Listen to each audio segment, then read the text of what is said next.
After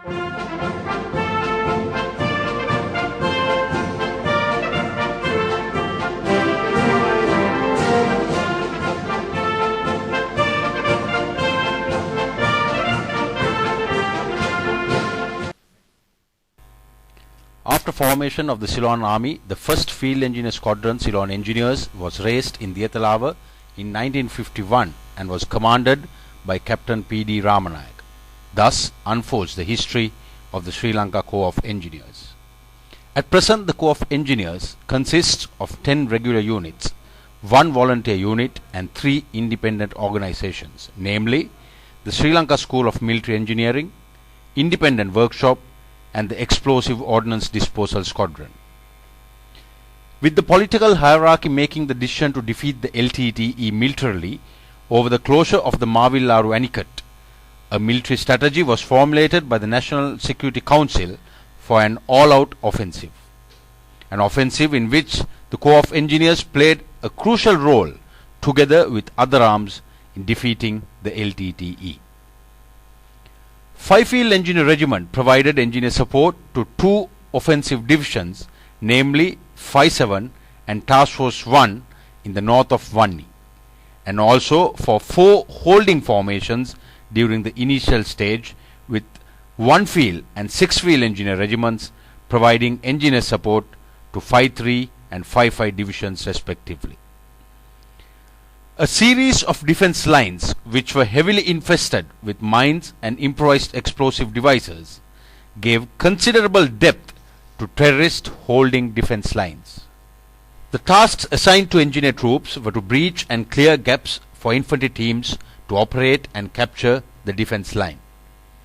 In addition, route clearing, preparation of gun positions, construction and to establish lines of communication were tasks entrusted to engineer troops. As operations progressed, the demand for field engineers increased tremendously. The requirement of engineer material was immense. With the change in concept of operations adapted in order to confront the LTT on a wider front, more divisions and task forces were raised, thereby further increasing the demand for sapper troops. The prime task of field engineer troops were to keep open a secure line of communication, bunker busting, improvised explosive device clearance, bridge construction, etc. As troops gained momentum and advanced further, they were cut off from the rear without a proper link. In order to avoid the same, sappers were compelled to provide communication links in double quick time right across the frontage, thus forcing them to work round the clock. In addition, a main supply route and an alternate main supply route too were required to be developed in each division frontage. In each of these main supply routes, a minimum of 3 to 4 class 60 to 90 compact 200 bridges were launched with spans extending from 60 to 140 feet. By mid-2008, more than 5 divisions were operational in the Vanni theatre, with only the 5th Sri Lanka Engineer Regiment providing engineer support. The requirement of engineer material was ever on the increase. A time plan was worked out for new acquisition of equipment. By July 2008, the Engineer Brigade was self-sufficient and well equipped to support multiple thrusts. The year 2008 was very crucial in security force operations. Another 2 task forces were raised by June 2008 to support operations. With that, 4 offensive divisions were concentrated from west to east.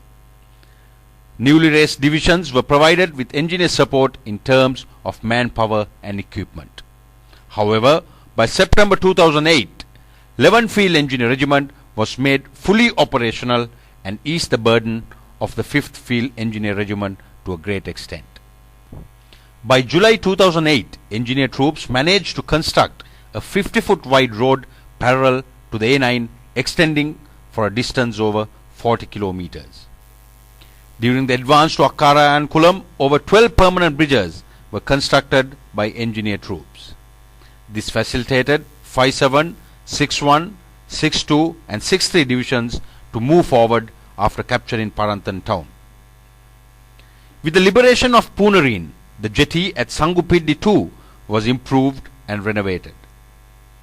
For the first time in the recorded history of the Corps of Engineers, an independent bridge squadron was raised to function directly under the Engineer Brigade to meet the ever-increasing demand for the construction of bridges. In addition, a squadron of 4 SLE was employed on civil construction duties, which definitely enhanced the efficiency in maintenance work. A 1,000-meter long airfield was constructed in Mana within a very short time frame by 5 Field Engineer Regiment.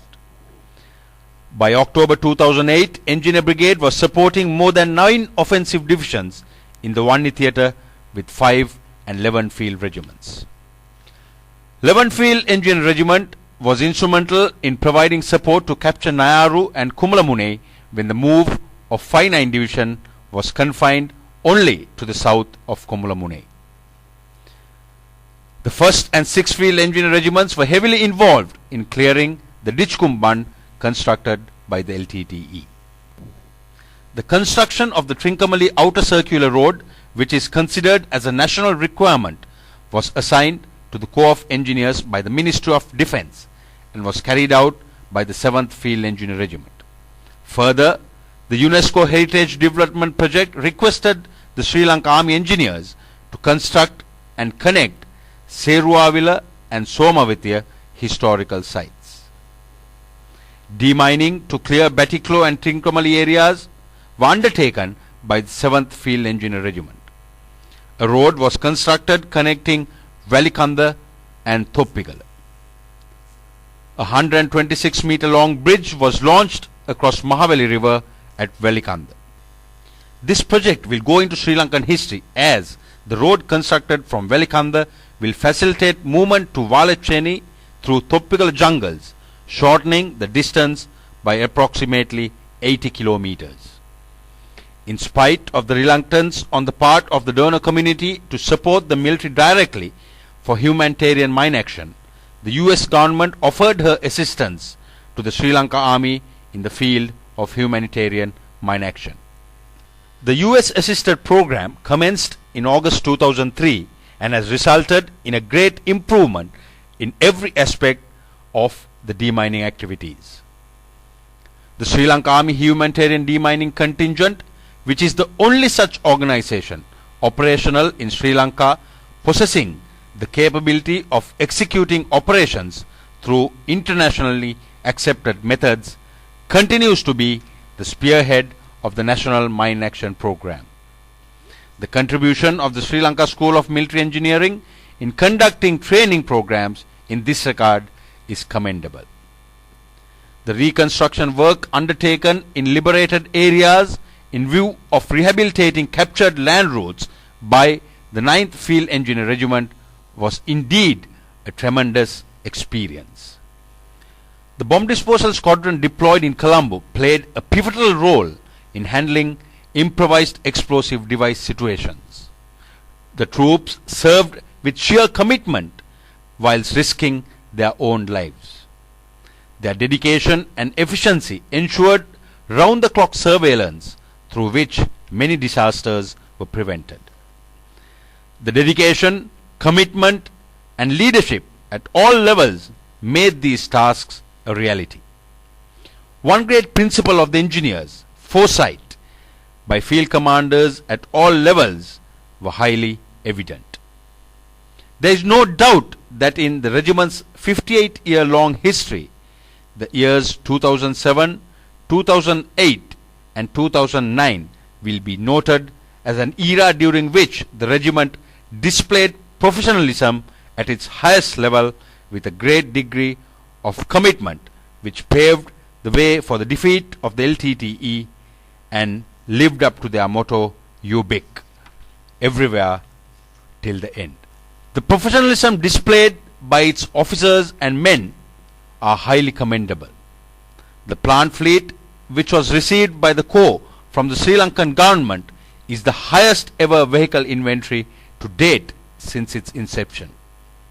The independent workshop maintained this fleet, having established forward repair teams out at the front line. Sheer dedication, commitment and professionalism were the ingredients of success of the valiant sapper community. Though the war is over, the task of engineers has not ended.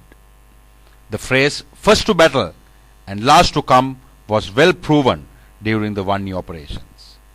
The role played by engineers to liberate Sri Lanka from the clutches of LTT terrorism will definitely be embedded in gold in the annals of Sri Lankan history. All sapper troops would definitely be happy on their successful contribution to the war effort. The task carried out clearly demonstrated their capability and proved their professionalism beyond doubt. We take this opportunity to salute our brother sappers who made the supreme sacrifice during this separatist war fought to liberate Sri Lanka from the cruel clutches of the LTTE.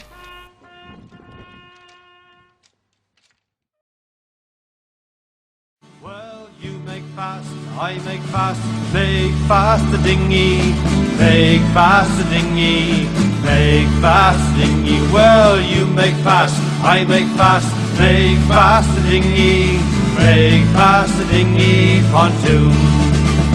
For we're marching on to Lapham's Plain, to Lapham's Plain, to Lapham's Plain. Yes, we're marching on to Lapham's Plain, where they don't know mud from rain.